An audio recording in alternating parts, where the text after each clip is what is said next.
We are very fortunate to have with us Mike Allen of the Politico, who has reported. I'm going to start him right out asking him about all the different news organizations he's worked for, because he represents a person who has worked in a lot of different media and is in a great position to compare them and talk to us about the current campaign and the media and what kind of information is being developed on the internet, and how reporters are working in this environment, and how candidates are working in it as well.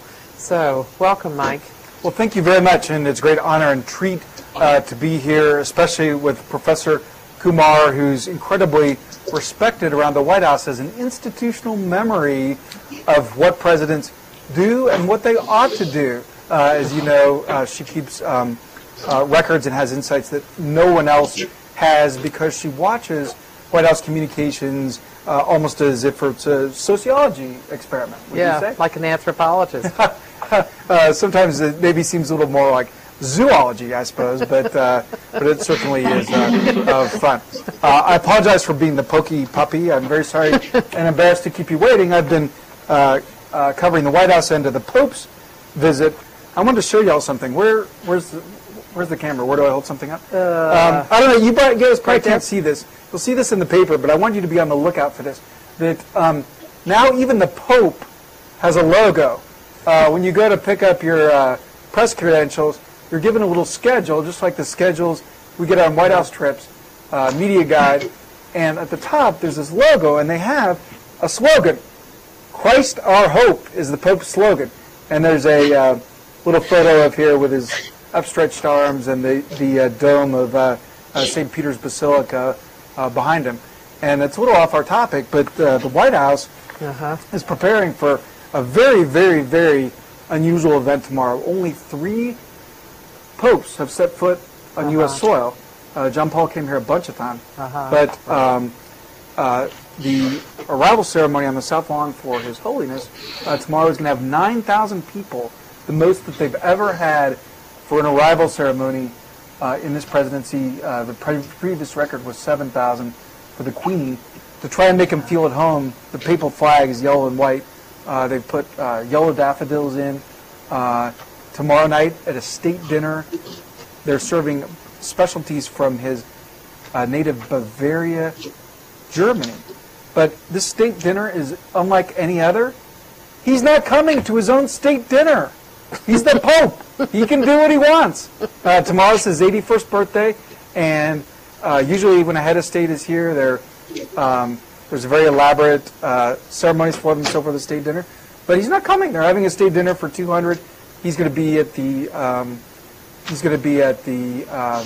Vatican residence here. Apparently, it's Vatican protocol that when he's overseas, he doesn't dine with the head of state. But it certainly is unusual. And I'm thinking about all the 200 lucky people that got invitations to a state dinner in honor of His Holiness, and they probably thought they were going to see him, but they're not. That did seem odd. I wondered why. Why he didn't come. Yeah. So it's a protocol that he follows everywhere. Apparently, yeah. At least that's the excuse. Now, I was watching any of y'all watch the coverage of his plane landing at Andrews a few hours ago? I see some of you did.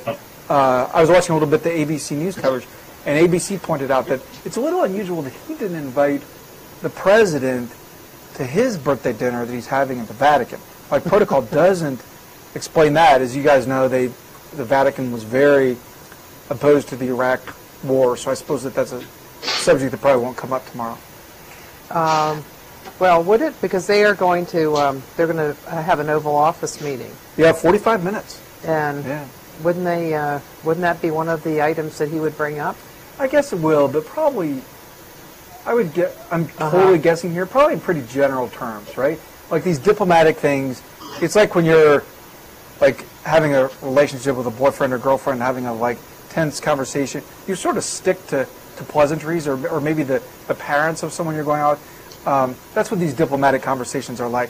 When the president goes overseas and talks to these foreign leaders, they don't usually talk about any of the tough issues. I think you'll agree with me that that's usually done by lower level people who sort of work things out, Yeah. and so that when the big guys or the big guy and the big woman get together, they can more just have the niceties. Uh-huh. So that will be their meeting tomorrow. Yeah, Keith, and excuse me, if I would just say one more thing. I apologize for being obsessed with the Pope. I don't know if you guys are interested, and I find it fascinating. It's the biggest thing going on at the White House this week. The other thing that's interesting, Cokie Roberts from ABC, her mother, Lindy Boggs, is that right? yeah. Was the U.S. ambassador to the Vatican, is her connection. Anyway, she rode in the limo with President Bush and Mrs. Bush, and Jenna showed up for the arrival and was chatting with the president about what he was going to say. And she said that he's going to discuss immigration, that he's going to talk about how he regrets that the Congress didn't pass his immigration policy, which you guys know was more sort of immigrant-friendly. It included both like tougher measures at the borders and a way for people who are already here to become legal, whereas most of the Republican candidates have been pushing more of the security-only measures. So that's maybe something they can talk about that they can agree on. Uh-huh. Yeah, that's true. And Ed McCain, too, had been... That's right. Yeah, ironically, the person who'd been very much on the president's page on this, who'd had you might say, a more compassionate immigration policy, was the candidate who eventually became the nominee, whereas these other candidates were talking about fences and moats and goodness knows what else, because they thought that that's what you needed to do to get the Republican nominations. Yeah. Can you tell us about your background, how you got into reporting, going from your education through then getting your various jobs in news organizations? It'd be nice to ask about that. And the way I went through my journalism jobs was quite traditional. I'd be interested, how many of you all are thinking you might want to work in some type of journalism? Like many of you? Or They're political. Yeah, it was one. Yeah. Political scientist. Yeah. And how many of you want to work in politics of some sort? Most of you, okay. Yeah. In journalism, you work up a lot the way you do in politics. In politics, you tend to maybe work on a city council campaign, and then you work on a congressional campaign, and then you maybe work on a statewide campaign, and then you maybe work on a presidential campaign. Journalism is sort of the same way. I worked at a very small paper, the paper in Fredericksburg, Virginia, where I covered a couple of rural counties. And then I moved to that's about an hour outside D.C. I grew up in the OC, Orange County, California, and I came out here to school, went to school at Washington Lee University in Virginia, got a job around there. Then I moved up to the state capital paper, the Richmond Times-Dispatch, where I did some politics. Then I worked for the Washington Post in Virginia. Then I worked for the New York Times, where I covered Rudy a little bit and Connecticut, which was great fun because Connecticut is largely full of rich people, which is what's the New York Times readers. So you could always write stories about the wacky rich, and the New York Times would always love it. And then I came back here to the Washington Post to cover President Bush when he started. He and I started our jobs the same day. I started the day he was inaugurated, and that's how I got to know Professor Kumar, and we've had a lot of good time. Yeah. And I've learned a lot from her about a sort of more sophisticated way to look at how the White House communicates, because no one understands that with the sort of like depth that she does. I guess nobody's cared to look at for administration after administration and see the continuities. In all the different places that you've reported, is there a sameness, the same kinds of elements, a continuity to the stories? Do you look for the same sorts of things in a story? What are the elements of what you're looking for in a story? Like if I'm going to say, if you say you're covering Giuliani, is that somewhat like covering a president? Because it's an executive. Are there certain kinds of things you look for in an executive? No, I think that's a great point, that there are great similarities. And whether you're covering the mayor or congressman or a university president or a student body president, there's sort of two halves to the job. One half is what's in front of your face. That is, what they say, what piece of paper they put in your hand, what they do at meeting, where they're going, etc. The other half of the job is what you can't see, and sometimes what they don't want you to know. So that is why they do things, what they're going to do next that they haven't told you about, what they thought about doing that they decided not to, who they're talking to, what the fights are.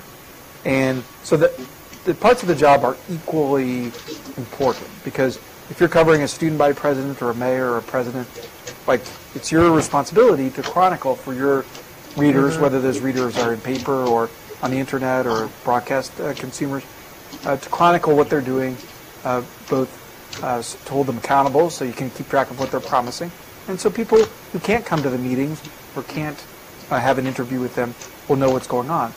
But also, you're in a privileged position, and from the point of view of those of you who want to work in politics, maybe you're in a dangerous position where you have the opportunity to sort of pull back the curtain a little bit and talk about some of the other things that are going on. A good example of this is tomorrow in the Rose Garden. The president is going to give a speech about global warming. He's going to talk about the importance of action on that. And this is something that he probably should have done years ago, but little bits of it have dribbled out over the years. In the Washington Times yesterday, I think, did a little story about how it was coming. And so a lot of times reporting is just getting wind of things, whether you find out about it from maybe the energy department down the street or someone on Capitol Hill that they've talked to. Senator McCain gave a big economic speech today, and yesterday they briefed members of Congress on it. So if you snooped around a little bit on Capitol Hill, you would have found out a little bit about the speech. So that's a little bit about how you go about the job. The elements you look for are, if I was sitting at home, what would I want to know about my mayor? Or what would I want to know about my president? Or what should I know about them? And so that's a combination of, like, both things that are important to know. That is, what are they saying? What are they planning to do? And also just things that are interesting to know. For instance, today, the White House, it turned out that the First Lady, Laura Bush, is going to host an hour of the Today Show next week. The 9 o'clock hour, I think on Tuesday, she and Ann Curry are going to be co-anchors. And that's just kind of interesting to people. As here's a part of pulling back the curtain. They just announced that she was going to be on the Today Show, but it turns out that that's also the day that she has a book coming out. So like a lot of people on the Today Show, she has a good reason for being there. She's not just doing it out of the goodness of her heart, as my mother would say. How do you establish relationships with people who are going to be useful? Say, for example, when you came into the White House beat, how did you do that? Because you were new to Washington, right? Because you came from New York and you had been in Richmond before. So how do you establish the relationships that you need? Yeah, that's a great point. I think the most important things to do are to be curious and to be friendly.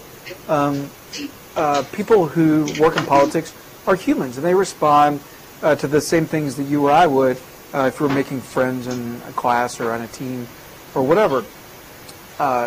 Because we're covering what they do every day, we have sort of natural, similar interests, and so you can talk about work, so to speak. But also, it's important that they come to trust you over time. So maybe they can, tell you, give you an idea of what's coming, and know that you won't necessarily blab it if it's not ready to be out. If you can be trusted to sort of protect them if they are just maybe talking to you as one of these senior administration officials that you read about. But perhaps most importantly, they can trust you, and this will be very important in your relations with the reporters, whether you're working at City Hall or in a Senate office, that they can trust you to do a fair job, that you're going to explain what's really going on, that you're not going to write something that is maybe interesting or catchy, but isn't very accurate. And that's going to make them, less likely to deal with you. I talked with a reporter today from the New York Observer who's doing a story about how within this culture where everybody's trying to get noticed on the internet, everybody's trying to get linked to, everybody's trying to get out ahead and all the noise that's out there. He's looking at the question of whether there's more and more sort of shaky stories that get a lot of attention. And the example that he's using is, some of you guys may have seen the story last week about Katie Couric. might leave the CBS Evening News before the end of her contract. And the Wall Street Journal got a lot of attention for doing a story about that, but it turns out that most of the facts in that story had already been out there. So they just sort of like put together old facts in sort of a splashy way, and they mentioned a meeting that had been held, and it seemed like it was recent, but it turned out the meeting was like a year ago. So he's using that as an example to look at whether at a time when where there's so much media out there that cheap or sensational stories are easier to get in the paper, easier to get online. And I point out to him that there definitely is that temptation or that danger. But the other way to look at it is that there's also, in a way, an even higher bar for stories. And that is because of the web, because of all the channels we have, that there's so much din and clutter and noise out there that to rise above that, you need really solid stories. So at Politico, our philosophy is that people need stories that are truly revelatory, interesting, insightful, durable, that's how you get people to click on you. Whereas if they know that they're going to get just more fluff, there's plenty of places they can get fluff. So we feel like the best way to succeed is to do sort of like more meaty, factual things that knowledgeable people will come to and will actually learn something. Is that difficult to do in an environment where there's such speed? Yeah. And that's a real problem because speed is more important than ever. Now that if I can get a story up faster than CBS or the Washington Post, bloggers will link to me, other people will link to me, we'll get more traffic. If we get more traffic, we can sell more ads or sell our ads for more money. So there's a lot of incentive to be first, but what I often tell our younger reporters, I mean, it's worse to be first if you're not right. Because a lot more people will remember if you post something that's either partly wrong or completely wrong. People will remember that a lot longer than they'll remember like who got the link or who was first or second. And we're a relatively new organization. We just started January a year ago. And so people are getting to know us, and people need to be able to trust us. And if people think that on our site things may be speedy, but you're not really sure if they're right, if I read it, I better go check it over at the New York Times, people won't bother to come to your site. So like as we try and build our brand and our reputation, like we need to be both fast and right. So it's a lot of it has to do with like quick thinking, like trying to think ahead, anticipate what's going to happen. For instance, last night, Hillary Clinton put up an ad in Pennsylvania. Some of you guys may have seen this, taking off on those comments that Senator Obama had made in San Francisco that have been questioned. And she put what they call a man on the street ad, where they have people that just look like ordinary Pennsylvanians. On the script, they were labeled man 1, man 2, woman 1, woman 2. It's saying that they were offended by what Senator Obama had said. So that's one of the tougher ads of this cycle. Major Garrett from Fox News said it was the toughest ad that there's been. And we wanted to get that story up. They gave us the ad, but said that we couldn't put it up till 6:30 because they wanted it to break on the network news. So we just got it. We got a story ready, got the headline ready and all that, but just didn't make the link live until 6:30. So like that was a way to both be careful about it, but also to have speed on our side. Are you able to get a hold of the people that they used? That's a great question. We didn't try. We should have. I don't know if somebody has. But what's interesting about that is that, and I'm glad you mentioned that because I'll look in the Pennsylvania papers and see what they did along those lines. Right. But what's interesting about that is that you always have the chance to find out something they didn't intend for you to know. For instance, some of you may have seen that Obama girl actually supports Hillary, right? Or she didn't. She didn't vote. Right. And she wasn't for Obama. I remember that. So sometimes, like if you track the people down, you find out something they don't know.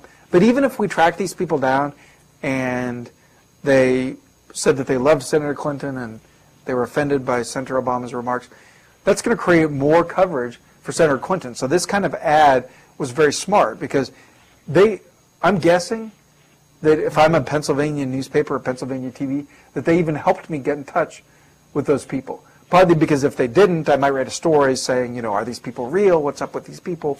But also, by putting the newspapers or reporters in touch with them, they'll get a story on the evening news, a story in the paper with Senator Clinton's message that they might not have gotten. So, like, that's another reason. It's probably one of the reasons that they went with that style of ad. Uh-huh. Because if it turned out that the ads were made in New York and those were New Yorkers, then Obama could say that she was outsourcing. No, that's a great term, and that's absolutely true. And it'd be interesting to find out, because they did not say where these people live, and they didn't give their names, but they didn't have Brooklyn accents, I will tell you that. Well, your paper, because it's a paper as well as a web. Where's the camera? Yeah. Where is the camera? Where? The camera's up there. Okay. Is the camera there, Mike? Yeah. Okay. Because he moves it, he can move it around a little. Okay. When you started, what you had is the reputations of all of you, because you had you brought together a group of very well-known people from the Washington Post, and then did Gene come initially, or did a little later? Yeah, Gene Cummings from the Wall Street Journal. Yeah. Yeah, and then you, John Harris, and you were at Time. Exactly. Right. Yes, yeah, ma'am. and then at the time, and then John Harris and Jim Van Dyke. Yeah.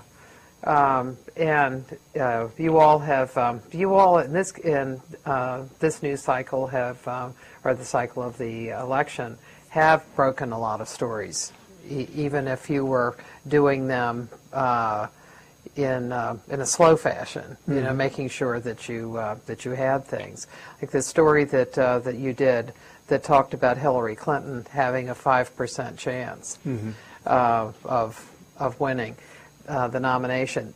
That story was used for several days by other news organizations. Did it come out on a Saturday? My recollection is it came out on a Saturday. That could be, yeah. And then the next day, it was a major point in all the Sunday programs. Do you consider when you're going to release a story like that, are you thinking in terms of driving other stories? Or? Yeah, definitely. No, that's a very insightful question. That didn't happen with that particular story, but that story does illustrate something that I think will interest your students, and that is the theory behind Politico is that it used to be that people would go to WashingtonPost.com and get all their news, or go to NewYorkTimes.com and get all their news.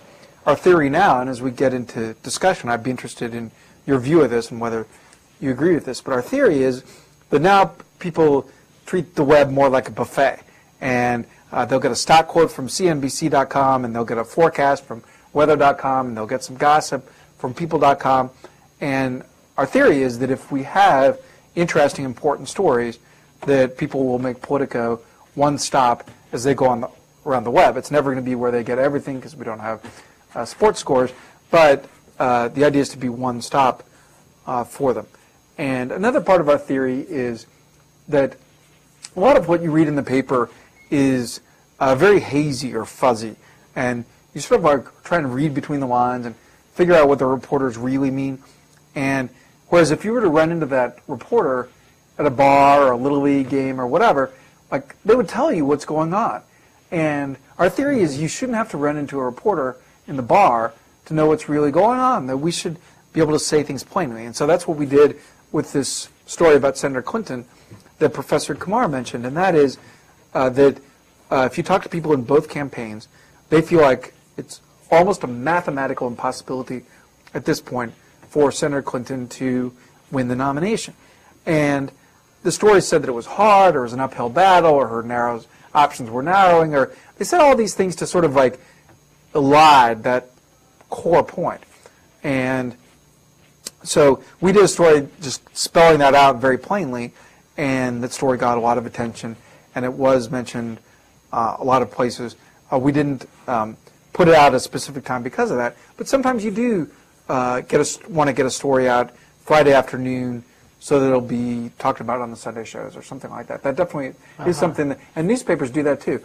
For instance, some of the national newspapers, they have a big scoop they might put it in the Saturday paper, and the Saturday paper is the thinnest one. It probably has the least circulation, but that gives it time for it to become part of the conversation ahead of the Sunday shows. So their theory is that they might be more likely to get their story mentioned on the Sunday show if it's in the Saturday paper than Sunday morning when the shows already sort of have things in their mind. So news organizations do think that way.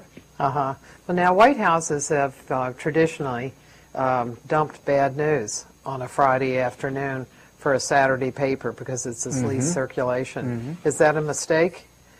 No, I don't think it is, because normal people who are shopping for groceries or taking their kids to a soccer game or whatever are maybe less likely to absorb breaking news over the weekend.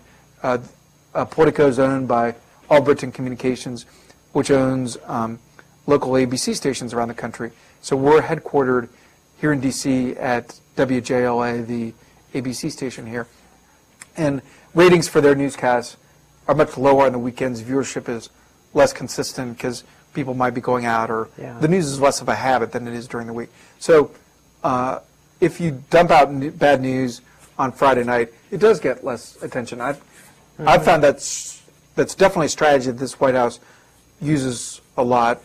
I think it's been fairly effective for them. I mean, you know more about it than I do. Like, do you think it works, or do you think it's sort of a myth, or what's your view of it? No, I think it does work. Okay. And so the story's out there, and I think if it's just a smallish kind of story, like the guy who plagiarized his Jason Blair. No, the White House official. Yes. Guy, yeah, that's right. Who was doing the news columns and in the Indiana newspaper. I think actually they found him on a Thursday, and he went Thursday afternoon. Yeah. But that was kind of a minor item. The Clintons administration used Friday afternoons a lot. And the Clintons had another theory that was kind of interesting, that if there was, in the various investigations that went on with them, if there were a couple pieces of paper that didn't look very good for them, they would do what they called a document dump. And they'd put out 2,000 pieces of paper, and because they figured that there was less chance that the reporters would right away find and focus on whatever the damaging material was. So the theory of like drowning reporters in information is something that public officials use sometimes, that the real data point, the most important or interesting thing, will be buried inside the news.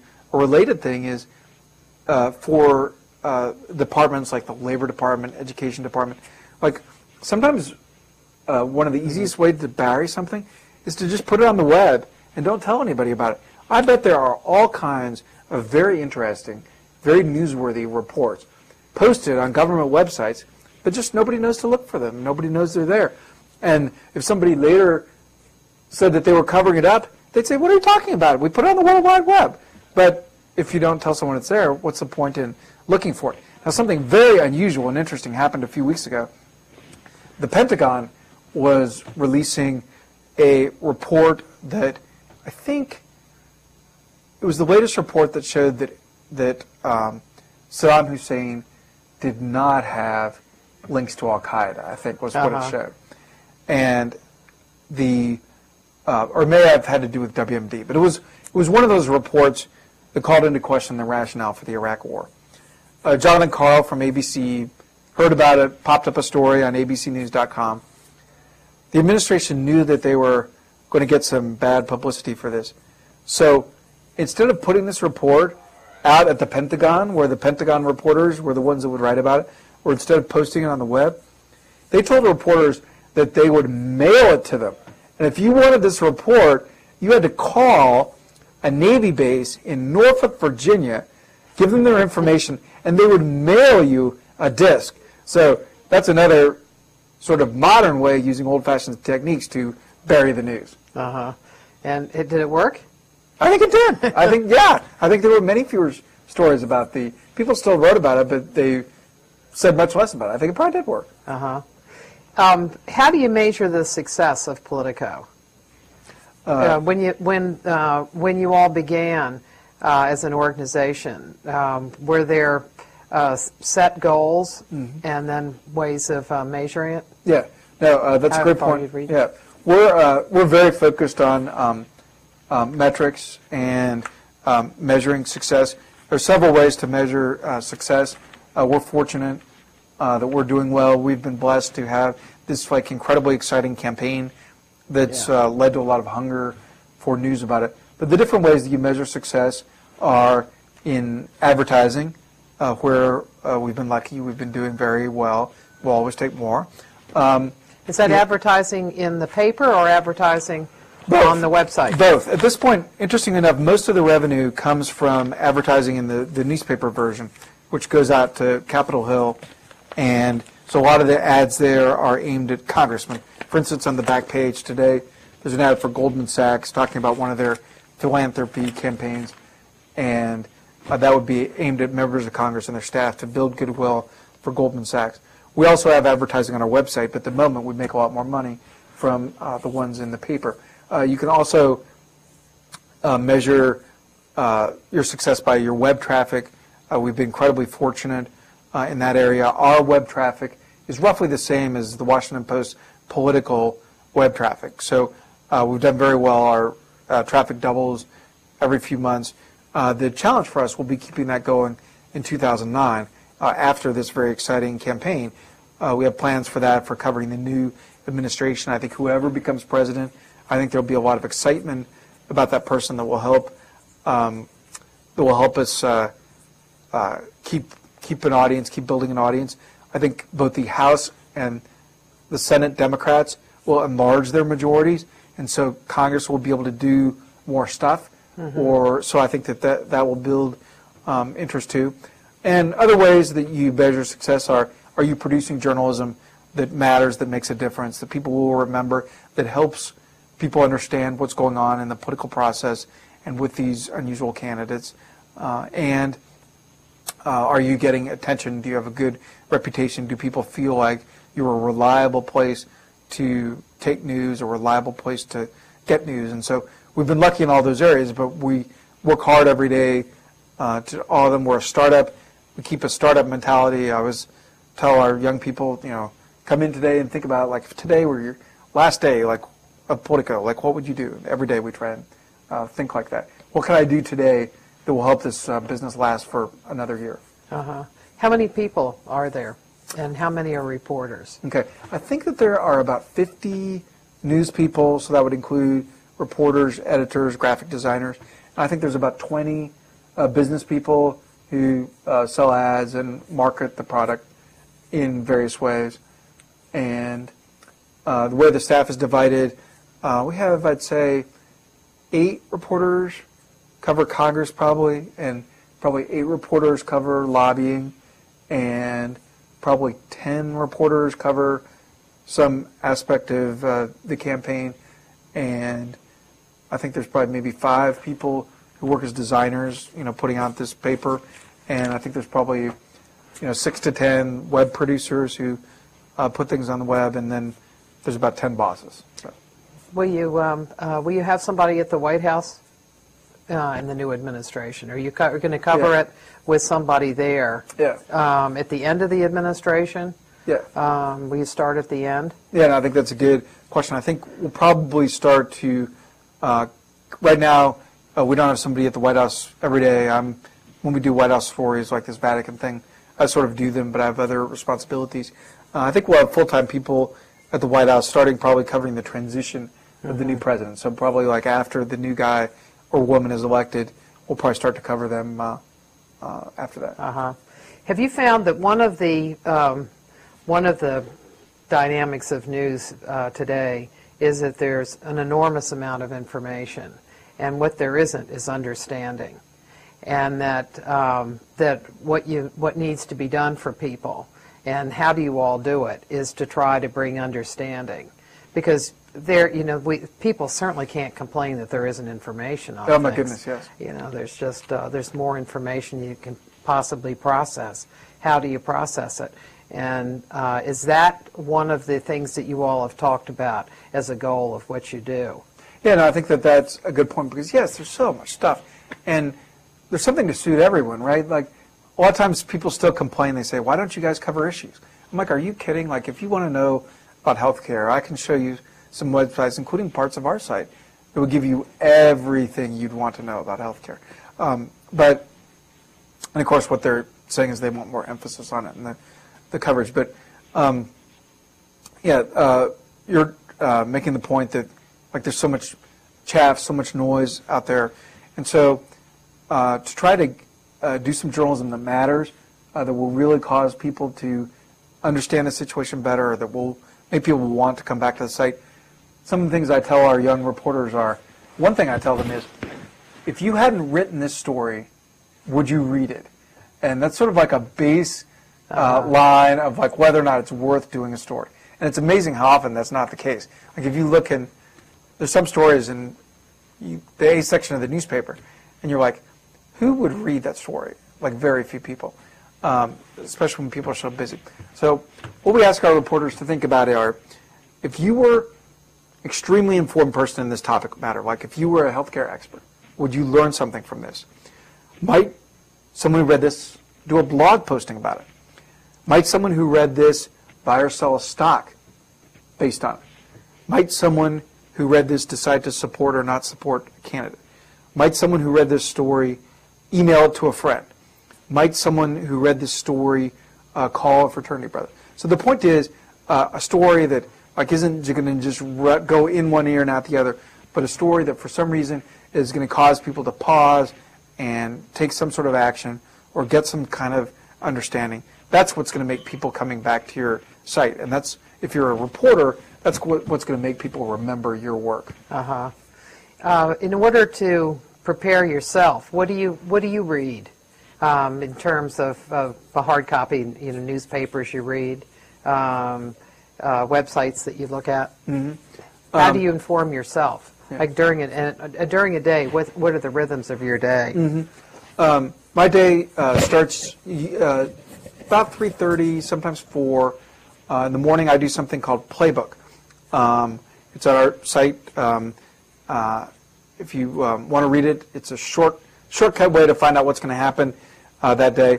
That takes me usually about 3 hours. I try and get it up by about 7 in the morning, because that's when most reporters are sort of getting ready for their day. That's when people are hitting the treadmill in the gym or maybe getting on the metro, and so can read Playbook on their Blackberries. There's a way on the site to get it emailed to you, and we have many thousands of people who get it emailed to them. And what it tries to do is find what's going to make news that day, what's going to be interesting that day. Everybody gets up and everybody reads the same papers looking for the same few interesting stories. So what we try and do is pick out the story that's going to be interesting that day. A good example of this the other day, the Wall Street Journal had a story about how Mark Penn, Senator Clinton's top campaign manager, had been lobbying for a trade deal with Colombia at the very time that she'd been on the campaign trail being against it. And he wound up resigning because of that, or getting different duties because of that. So we flagged that story for people because not everyone wants to wake up and right away read the New York Times and the Washington Post and the Washington Times and USA Today and the Wall Street Journal and the LA Times and the New York Post and the New York Daily News and AP and USA Today. So I do that for them and pick out the top 10 or so stories.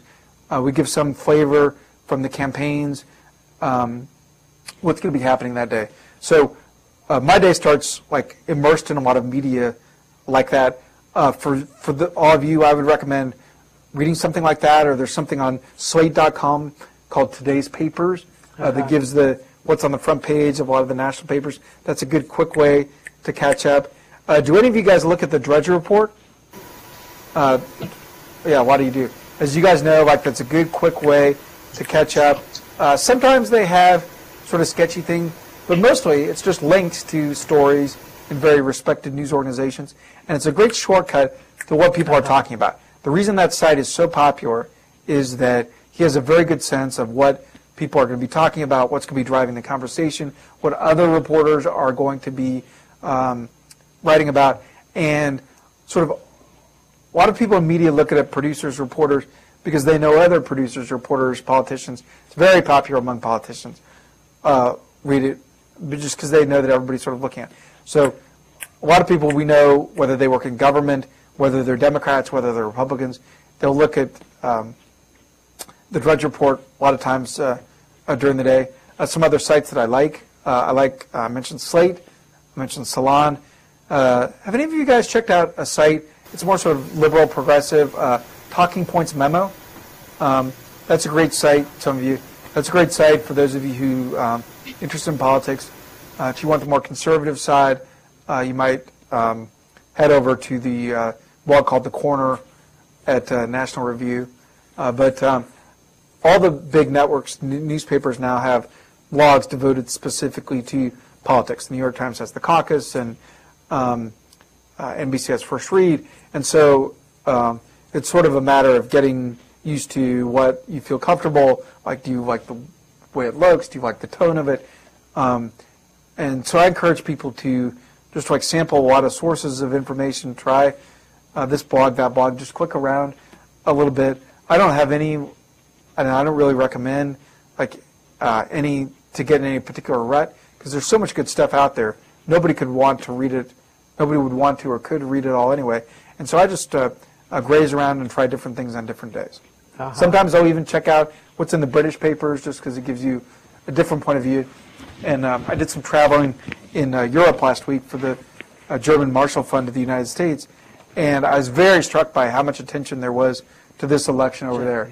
In Italy, which had its elections on Sunday, they announced the results yesterday.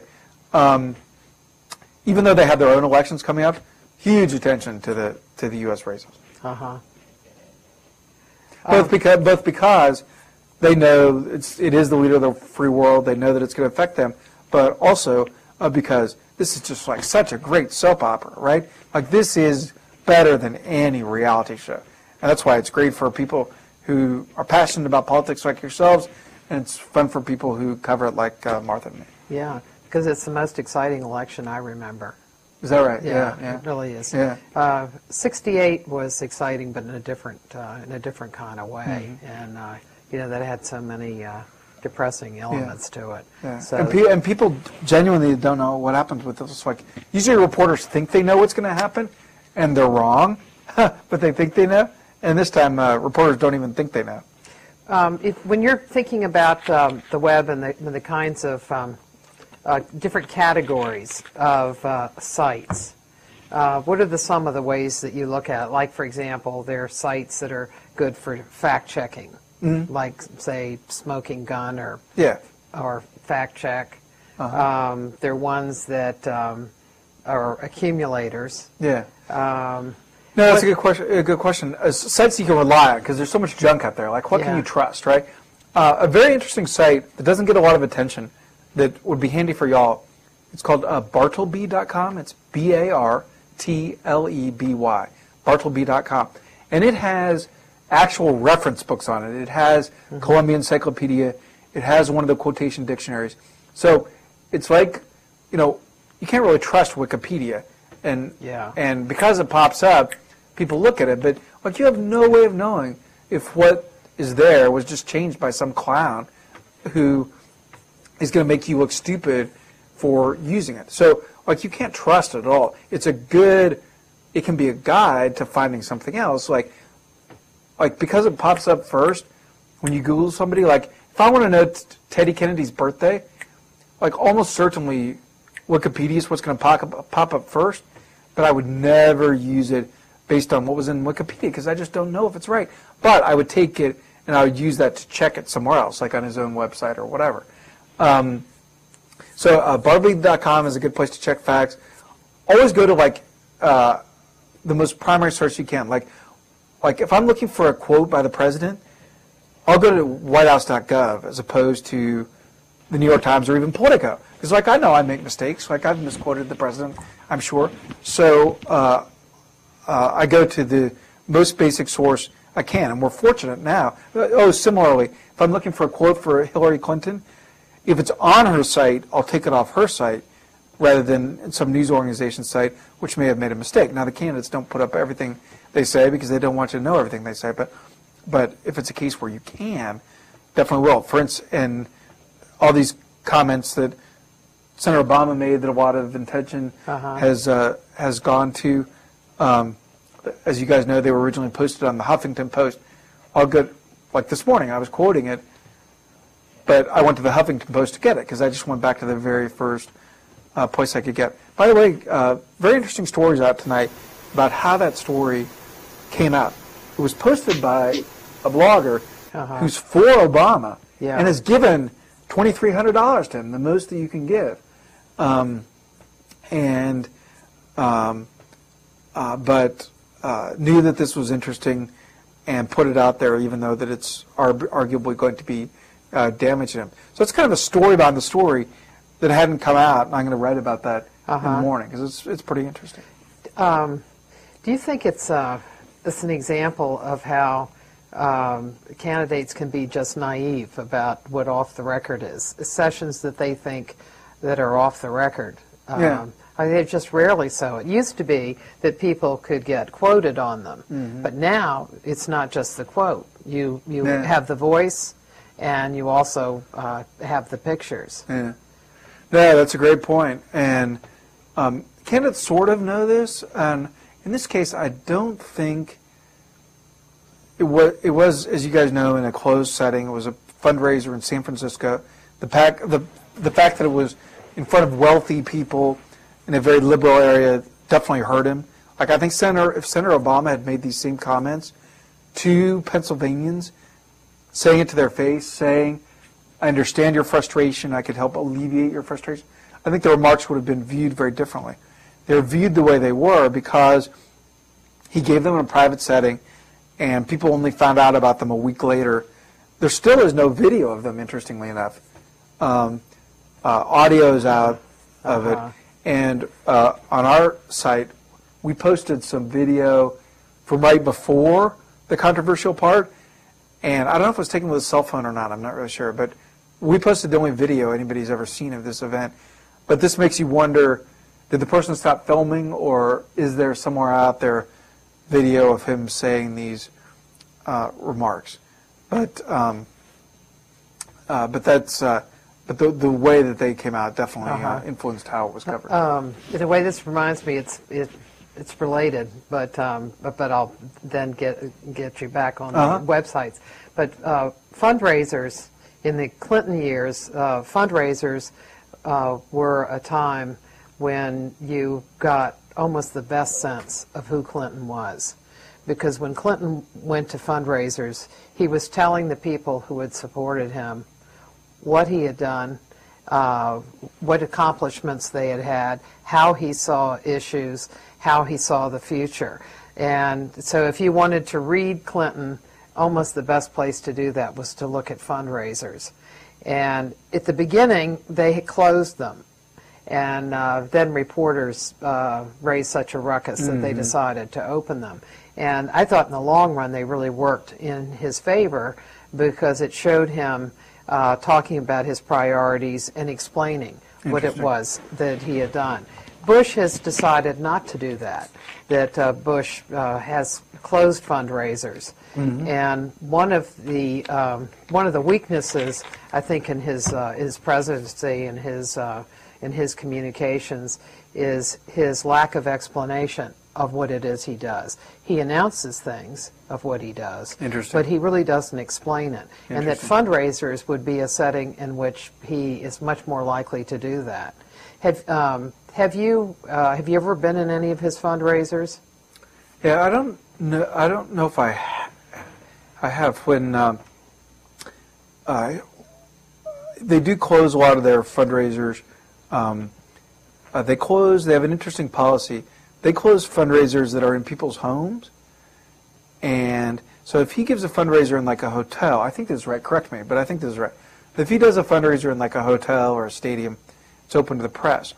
If it's in someone's home, it's closed. But because of that policy, we think they put most of the fundraisers in people's homes. So it's a little bit of chicken and egg thing. But you're right, at these fundraisers, the people do talk much more candidly, and they do talk about, as you say, their accomplishments, what they plan to do, and that's because they're sort of like reporting to their investors or their funders, and that's why people who are big donors to a campaign can be very good sources for reporters, because a lot of times they do know what's going on because they talk to senior people in the campaign, or they get a heads up about what's going to happen.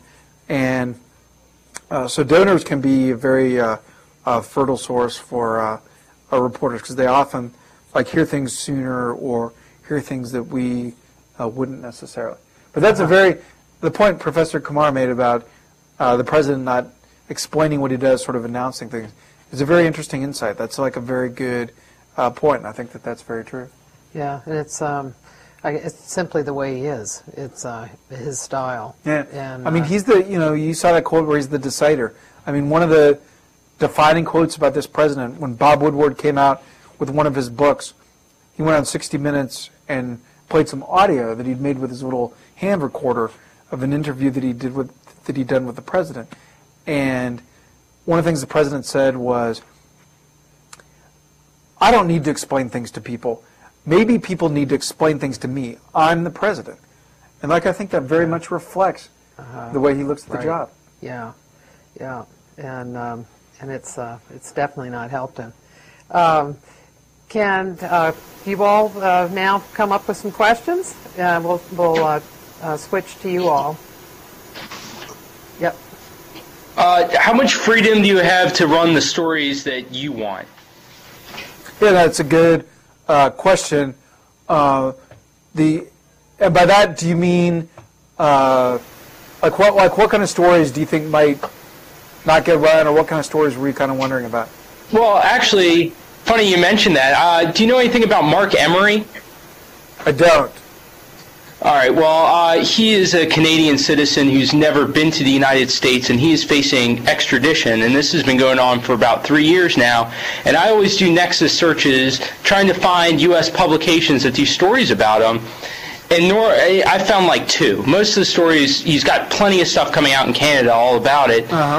Because the crime he did in Canada is punishable by a small fine and a month in jail, but in the United States, it's life in prison. Yeah. Okay, that's interesting. Yeah, I see your point. And what's interesting about that is no one keeps you from writing a story about that. It just, for whatever reason, hasn't been on the radar screen of American reporters. But a similar example in the political realm might have been Ron Paul. That people felt like Ron Paul didn't get as much coverage as he should have. And in fact, he was, by some measures, the most popular of the candidates. I think the last quarter of last year, he raised more money than any of the other candidates. He had more money left at the end. And so usually there isn't anyone, there certainly isn't anyone that prevents us from writing about a topic. We might not write about a topic if we didn't think that it was interesting, or if we couldn't prove it, or whatever. But if there was something that we knew was true and knew was important, we would find an interesting way to write about it. But as a reporter, your sort of job is just to convince an editor that this is something important and worth covering. So to take the Mark Emery example, and I'm going to go, look up about him because I just didn't know about him, and I probably should have. But if I were going to try and sell an editor on a story about that, I would get some information about what's going on with the case. I would see what other people had written about it, and I would go in and I would say to my editor, Charlie, I would say, there's this very interesting case in Canada. It's gotten a lot of attention up there. Hasn't gotten much in U.S. papers, but here's the situation, blah, blah, blah. And then he might say, well, I don't really know if people are going to be interested in that. Or you might say, wow, yeah, that sounds interesting. So that's the kind of conversation that you have when you're trying to decide whether or not it's worth investing your time in a story, or maybe we would want to go to Canada and talk to him or whatever.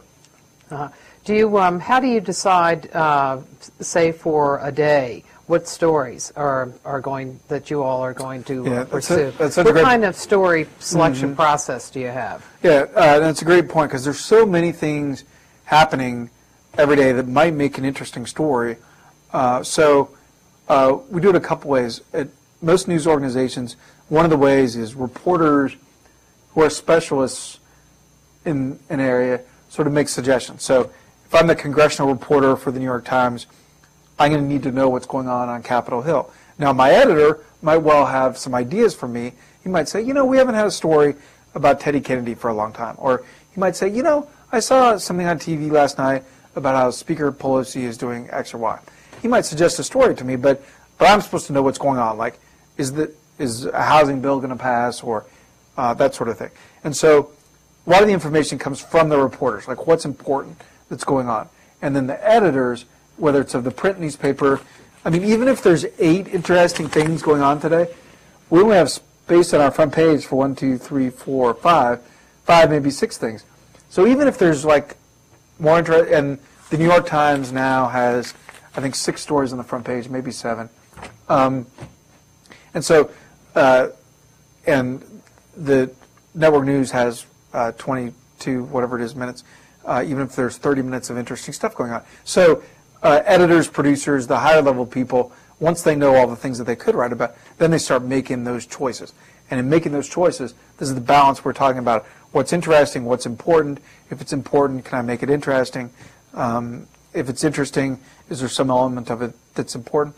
And sometimes things are news just because they're interesting. There's a story on the front page of the New York Times today. It's a classic example of this. It's about how the guy who was building the Titanic was running out of rivets, and obviously he didn't have enough, right? But he knew at the time that he didn't have enough, and it's something that recently came out in a new book. Well, that's not going to change history, or that's not going to influence an election. It's just interesting, and there it was on the front page of the New York Times. So there's a mix of things like that you consider. Yeah, like the Post the other day had a story, I think it was Sunday, on the front page about food, with the food prices going up at restaurants. They've been finding ways of smaller portions, like on a steak. Yeah, it was very funny. Yeah, and that's something everybody can relate to, because like not everybody really cares about Goldman Sachs, but everybody eats in a restaurant. So yeah. Another question? Yes, sir. The majority of the political reporters we've interviewed have their degrees in English and journalism. Do you think there's kind of an informational disconnect between they have to write about politics, social issues, economics, and like international relations, and they don't have a background in what they're discussing? Or do you think it's more important that they study journalism to like learn how to investigate and write? Yeah, no, I think that's a great point. I majored in politics, and I was a major in economics until I took my first stats class. And after stats, I was not an econ major anymore. But reporters don't tend to be very good with math. But it is very important to be knowledgeable in a subject area, and that can come through, as you suggest, academic training.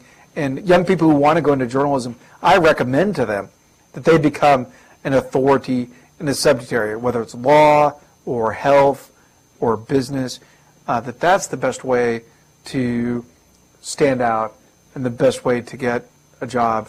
That once you're an authority in the subject matter, like if you're good with people, you can learn to tell stories, or an editor can help you tell stories. Like the great thing about journalism is you can just sort of jump in and do it. If I wanted to be a butcher or a airline pilot or a surgeon, I couldn't do that when I was in college. But in college, you could do the exact same kind of journalism that I do. You could go out, you can interview people, you could tell people what you find out. And you can, somebody who has good personality, people skills can always do that. But I agree with your point. It's very important to be knowledgeable in a specific subject area, and I think that even though like there's a lot of, you can have a lot of success with communications journalism training, at the very least you need to mix that with some knowledge on your own. That could be something you learned on your own just by reading about the law or studying health, or you could go through some sort of formal degree program.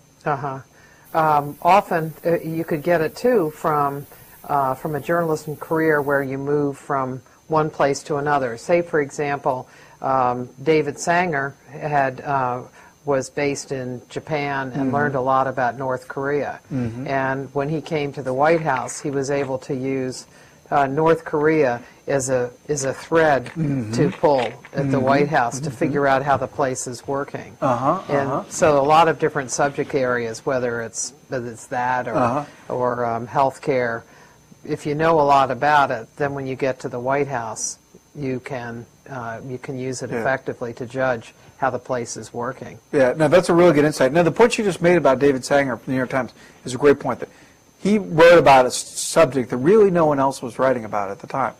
And so that's another way that you can stand out, is to focus on something that everything's not. Reporters tend to all write about the same thing. You can draw the analogy of a little kid's a 4-year-old soccer game. They're all on the ball, right, instead of being like where they should be. And reporters are the same way. Reporters all write about the same topic. Everybody's writing about the Pope now that he's here.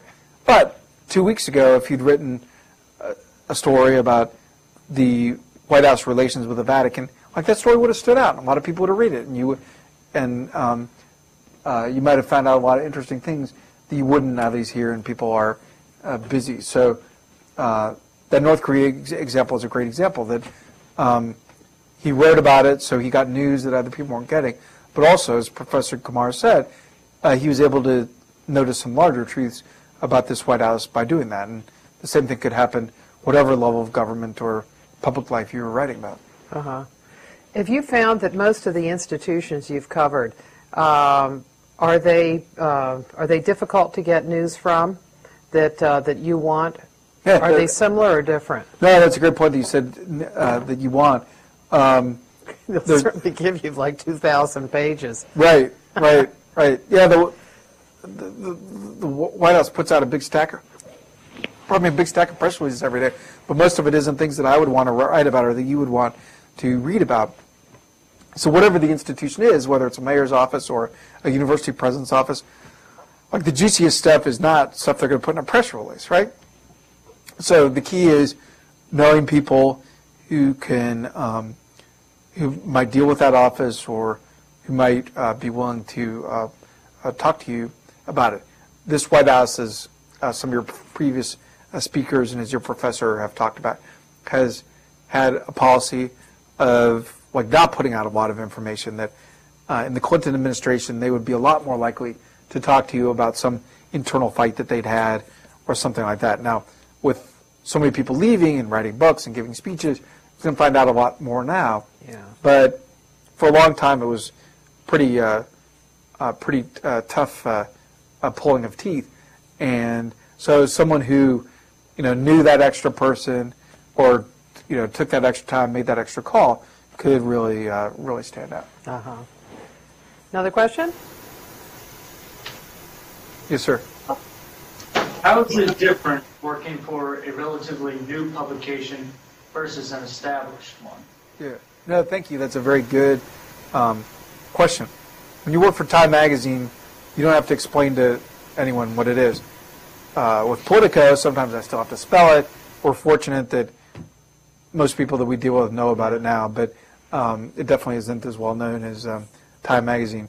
And so part of that is more of a requirement for you that you do excellent work. If you work for the Washington Post, a certain number of people, certain few 100,000 people are going to read your product no matter what. A certain number of people are always going to take the Washington Post, like a certain number of people are always going to read the White House story in the Washington Post. Whereas Politico, it has to be good, or it has to be something they don't know, or it has to be interesting. And so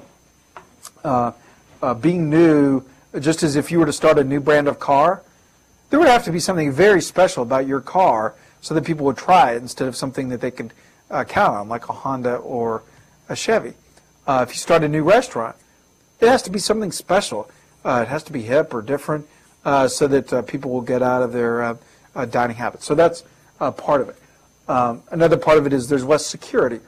Like Time Magazine is going to be there in 20 years or 30 years. Like Politico, if we don't do a good job, if we don't work hard, if we don't build an audience, if we don't make money, like it's not going to be there in 20 or 30 years. So that's another part of it. It's a little like a campaign in that every day you come into a campaign and you think, okay, we need to win today. What am I going to do today that's going to get us toward getting more votes in November than the other guy? And Politico is, or any new business is like that too. If I open a tire store, I've got to come in every day and say, okay, how am I going to sell one more tire to keep my door open another day? Whereas if I work for Sears, like Sears is, actually is not that good an example, but if I work for Walmart, like Walmart's going to be there whether or not I sell a lot of tires today or not. Another question? Sir, Redskins. All right. Newspapers like to endorse candidates. Does your website?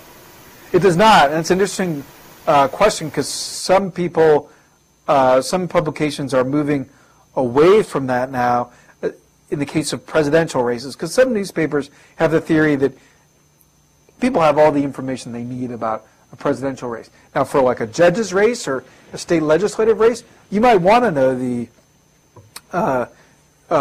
news organization's opinion. But because we are sort of down the middle, we cover both sides, we want and need both Democrats and Republicans to trust us and rely on us. And so we do not have like editorials in the way that newspapers do. Now, publications have different sorts of policies about this. One interesting policy is at Slate.com, before a presidential election, everyone on the paper, on the website, posts how they voted. And so you can see who voted for Kerry, who voted for Bush. Almost everybody voted for Kerry. I think we're not going to do that. Journalists have different policies about voting. I don't vote. I think that I sort of owe it to the people I cover to sort of have a clear mind and not sort of make it my mind and my heart. But a lot of journalists feel differently, which is fine.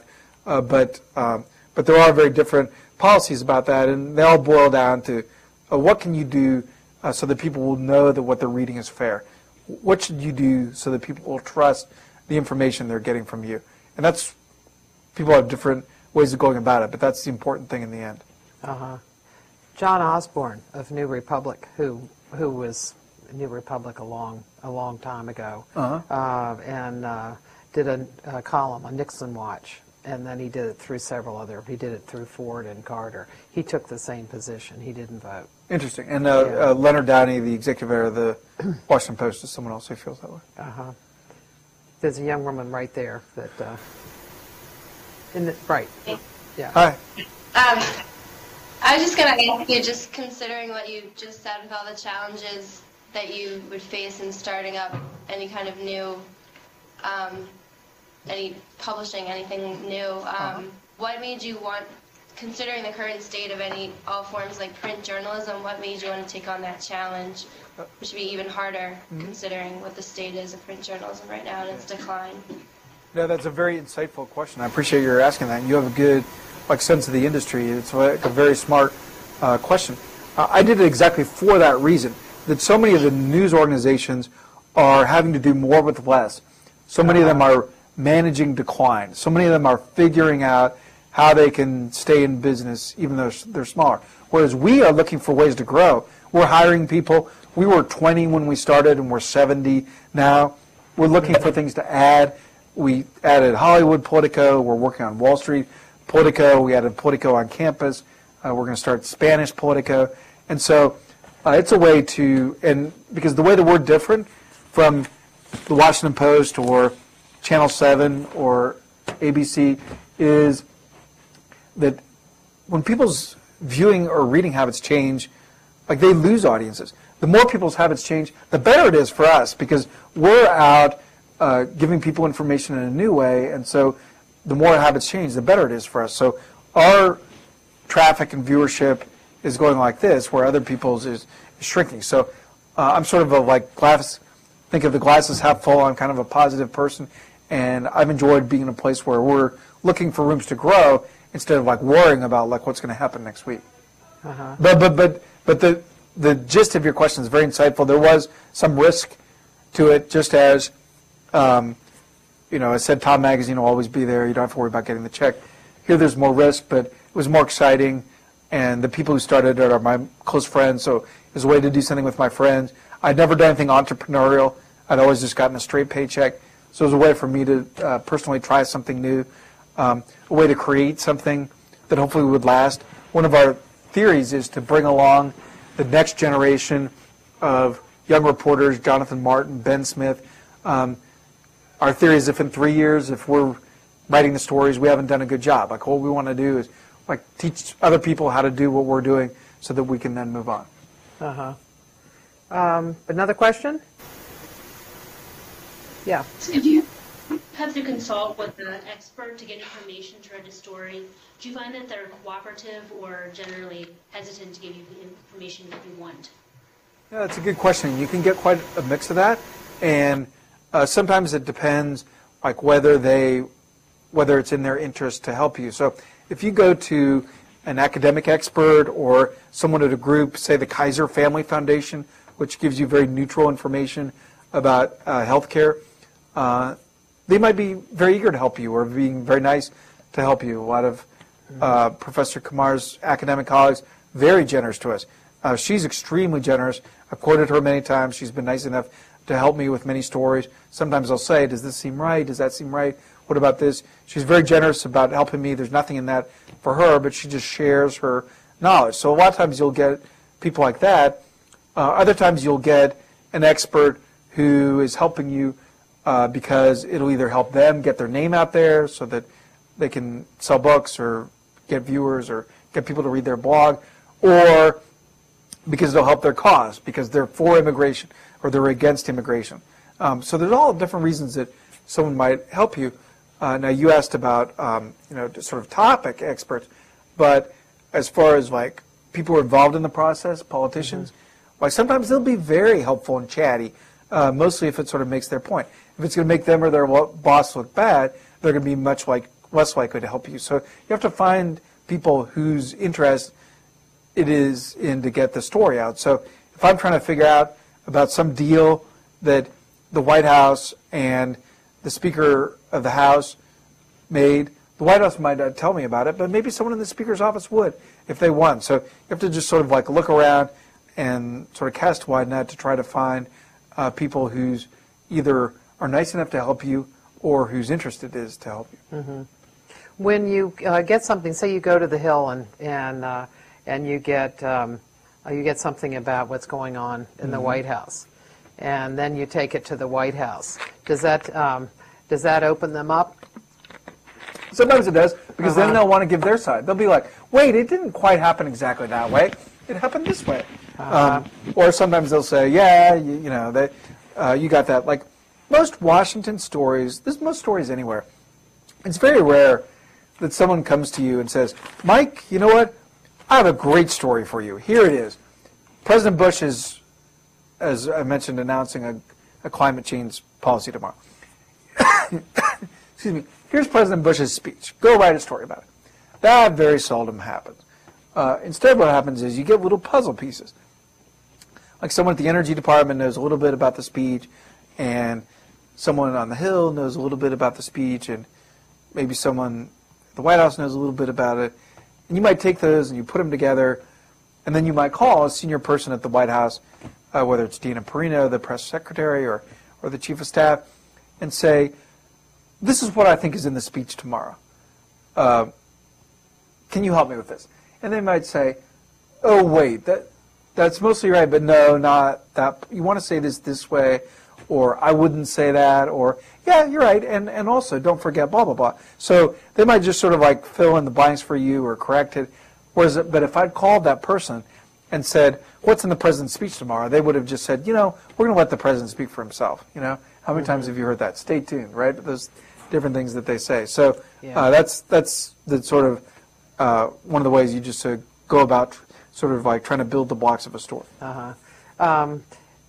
We were talking some while back about your day, and you start off at 3 o'clock in the morning. 3:30. Don't make it worse than it is. Okay. Yeah. Well, that seems pretty bad. Where do you go from there? Yeah. I usually come into the if I do that at home. Usually at home, not always, but my connection to work is faster. So sometimes going to work, like I calculate how much time would I save if I go into the office. So sometimes I go in the office, but a lot of my work is done in D.C. and with the campaigns. I work our offices across the river from Georgetown in Northern Virginia. So a lot of my work is done in D.C., whether it's at the White House or visiting the campaigns or going out with a candidate. But if I'm in town, I'll usually go. And we sort of have a 9 to our paper's done at 8 at night. So, but a lot of people are gone by 6 or 7. So we sort of have a sort of typical sort of news organization metabolism of it gets really busy at 10 in the morning and at 6 at night it starts to trail off. But if you're traveling with a campaign, you're sort of at their mercy, and you sort of just adopt to their schedule. Like Jonathan Martin, one of our reporters, went to Pittsburgh for a speech that John McCain gave today, and he had to take a plane out at 6 in the morning. Now, sometimes these candidates will be on the road for several days at a time, and you just stay on their plane with them. This is unusual. They don't do this anymore, but in 2000, I was covering Bill Bradley, who was running against Al Gore, as you remember, for the Democratic nomination. And we went out on January 2nd, and we didn't come back until he lost on March 16th. In that time, he went home one time to his house in New Jersey to get clothes. But we were never off the road. So in a campaign sort of environment, you're sort of totally on their schedule. Now, one good thing about this president is he likes to sleep in his own bed. So we don't spend that much time on the road with him. Like, usually he's either at the White House or at Camp David or at his ranch in Texas. But it's very rare that we'll go out and spend a night in Milwaukee and another night in Montana and another night in California. With Clinton, I think he did that a lot. With this president, not so much. Yeah, that's true. He doesn't like to be out, I think, more than 4 days at a time. Although this year, he's really had to do that, since he's doing international travel in this last year. Yeah, it's catching up with saying goodbye to a lot of world leaders, going to his last summit, that sort of thing. And getting some attention abroad, right? Because he's not as important as news story as he was in the previous 7 years. No, that's a great point. Very amusing example of that today. The London paper, The Telegraph, had a great story about how all 3 of the presidential candidates are having a meeting on Thursday in D.C. with the Prime Minister, Gordon Brown, and it explained what Clinton's going to do and what McCain's going to do and what Obama's going to do. And in like the 8th paragraph, Toby Harnden, who you know, their reporter, said, oh, and by the way, he's also meeting with President Bush. So years ago, that would have been the total news. This time it's almost an afterthought. All the attention is going to be to the meetings that he's having with the candidates. Yeah, that's a great story. Thank you very much, Mike. Oh, this was excellent. This was a huge treat. Let me give you all my